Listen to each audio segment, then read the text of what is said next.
एक मिनट, बस एक मिनट के लिए अपनी बेटी, अपनी बहन या अपनी दोस्त को इमेजिन कीजिए। And now imagine the weight of this statement.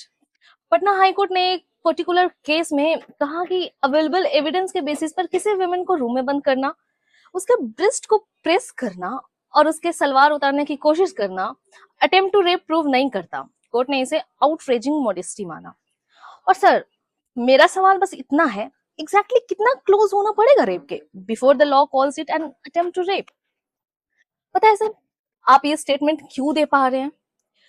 क्योंकि शायद आपने कभी फील ही नहीं किया है कि बिना परमिशन के, बिना कंसेंट के कोई सिर्फ आपका हाथ भी टच कर देना तो वो फीलिंग कितनी डिस्गस्टिंग होती है, कितनी डिस्टर्बिंग होती है और कितना अनकंफर्टेबल कर देता है इंसान को।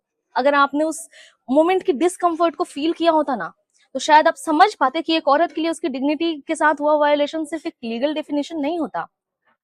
पता है, हम लड़कियों के लिए सबसे बड़ी तसल्ली क्या होती है कि अगर सोसाइटी हमारा साथ ना दे, अगर हमारे घर वाले भी हमारा साथ ना दे, लेकिन जिस दिन हम हिम्मत करके कानून का दरवाजा खटखटाएंगे ना, कम से कम हम लॉ हमारा साथ देगा, हमारी बात वहां सुनी जाएगी। लेकिन जब ऐसे जजमेंट्स दिए जाते हैं ना, तो सिर्फ एक केस डिस्कस नहीं होता, हर लड़की के दिमाग में एक सवाल आता है, अगर कल मेरे साथ ऐसा हुआ तो क्या लॉ मेरी डिग्निटी को उतनी सीरियसनेस से देखेगा जितना मैं फील करूंगी? और अगर एग्जिस्टिंग लॉ इतने लोगों को ये सवाल पूछने पर मजबूर कर रहा है, तो शायद वक्त आ गया है कि हम लीगल फ्रेमवर्क को दोबारा से एग्जामिन करें। क्योंकि किसी भी देश की पहचान सिर्फ उसके लॉ से नहीं होती, उससे होती है कि जब किसी औरत की डिग्निटी पर हमला होता है तो उसका जस्टिस सिस्टम उसके साथ कितनी मजबूती से खड़ा नजर आता है।